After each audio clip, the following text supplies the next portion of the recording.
In this video, I will share what I learned to help me overcome imposter syndrome as a layperson in the Buddhist practice. Keep watching and learn the ways that you are so important for the Dharma. As I muddle my way along the path of Buddhist teachings, I have on numerous occasions been met with feelings of imposter syndrome, especially since taking on the role of Sangha steward and leading practices for my little local Sangha. I understand the years of commitment people put into earning the title of Dharma teacher. I understand the significance the title holds. So I navigate my stewarding carefully and humbly, aware that I will likely never reach the status of teacher in the formal sense, and aim to keep my sharing within the bounds of my relative experience within the practice. I often find myself reflecting on the role as lay practitioner and inadvertently applying a sort of lower hierarchical placement on the title.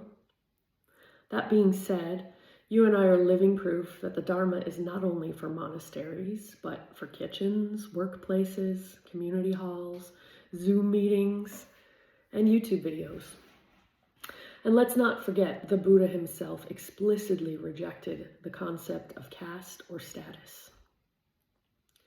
I thought it might be of benefit to dig a little deeper into the history of the lay practitioner's role in the Dharma as a way to soothe my own imposter syndrome, and maybe yours as well. When we look back to the time of the Buddha, we see that the Dharma was always supported and carried by what is called the Fourfold Sangha, which is made up of monks, nuns, laymen, and laywomen.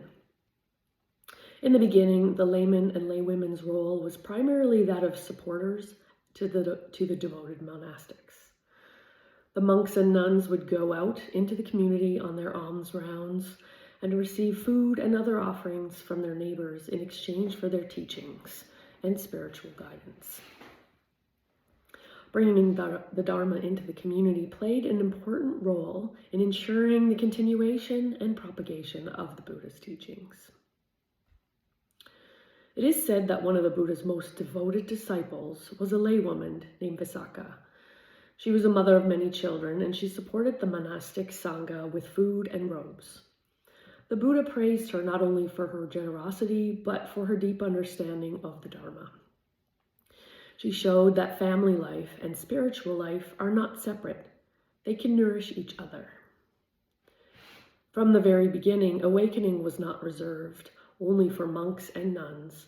Lay people in the midst of ordinary relationships could also realize the truth, the Dharma. In episode 310 of the Zen Studies podcast, Domyo Burke says, "How can the Dharma be dependent on social conditions? How can reality with a capital R be limited to silence of retreat, the simplicity of a renunciate life? It is the people who awaken as parents, caretakers, laborers, concerned citizens, hospice companions, and friendly bus drivers who prove the efficacy of the Zen Buddhist path." Our teacher in the Plum Village tradition, Thich Nhat Hanh, reiterated this truth in a very passionate way. He reminded us that the practice of mindfulness is for everyone.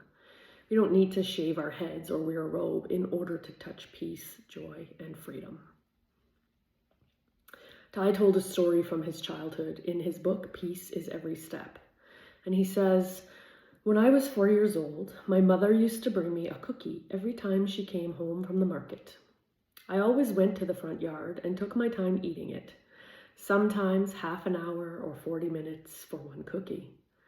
I would take a small bite, look up at the sky, and then I would touch the dog with my feet and take another small bite. I just enjoyed being there with the sky, the earth, the bamboo thickets, the cat, the dog, the flowers. I was able to do that because I did not have much to worry about. I did not think of the future. I did not regret the past. I was entirely in the present moment with my cookie, the dog, the bamboo thickets, the cat, and everything." This story shows some of Thai's first experiences of mindfulness, not in a temple, but in his childhood home. This reminds us that the lay life, family life, simple daily rituals can be the foundation of the Dharma.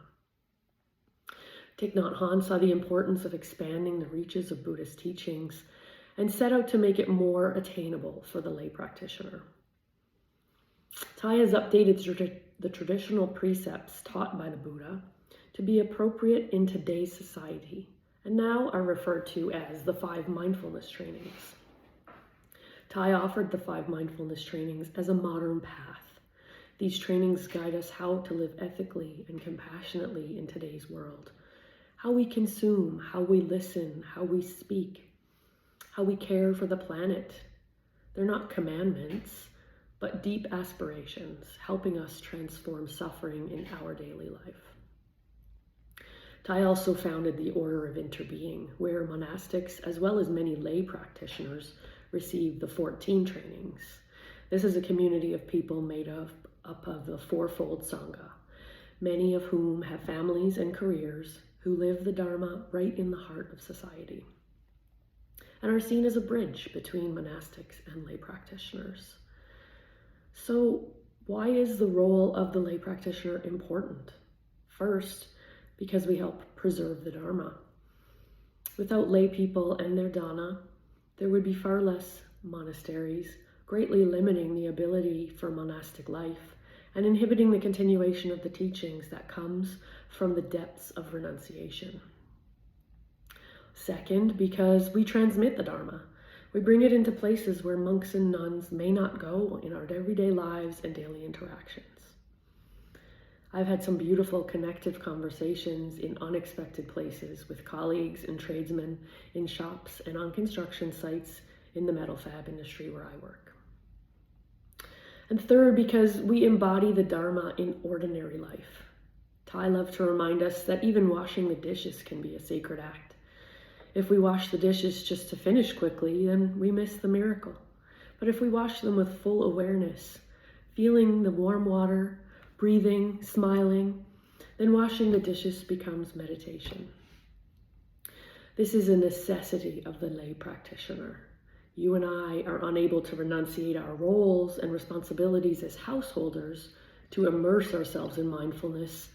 Therefore, we must bring our mindfulness into our everyday lives as we hold jobs, raise families, take care of aging parents, and walk the dog. This is why our role as a lay practitioner is so important. We carry the Dharma into the world as it is.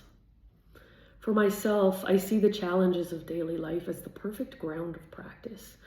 Sometimes I notice my old patterns of reactivity or feel the pull of wanting to withdraw. In some of those moments, the teachings remind me, breathe, pause, remember our interbeingness, and soften into an open heart whenever possible. I've also found that ancestral healing and connection, which are important in my own journey, are deeply supported by lay practice. When I sit and breathe with awareness, I'm not only caring for myself, but also for my ancestors and descendants. This is one of the unique gifts of the lay path. We are practicing not in separation from our families, but right in the heart of them. Dear friend, being a lay practitioner is not a lesser path. It is full and vital expression of the Dharma. Our temple is our daily life. Our family is our Sangha. Our way of walking, speaking, and listening is the living Dharma. Thai often said the next Buddha may not take the form of an individual, but of a Sangha. And that Sangha is not only monks and nuns, it is all of us, practicing together as a community of mindfulness. I invite you to look deeply into the life and ask, what is one way I'm already bringing mindfulness to my family, my work, my community? How is my lay life itself a continuation of the Buddha's teachings? Feel free to put your reflections in the comments, and thank you so much for watching.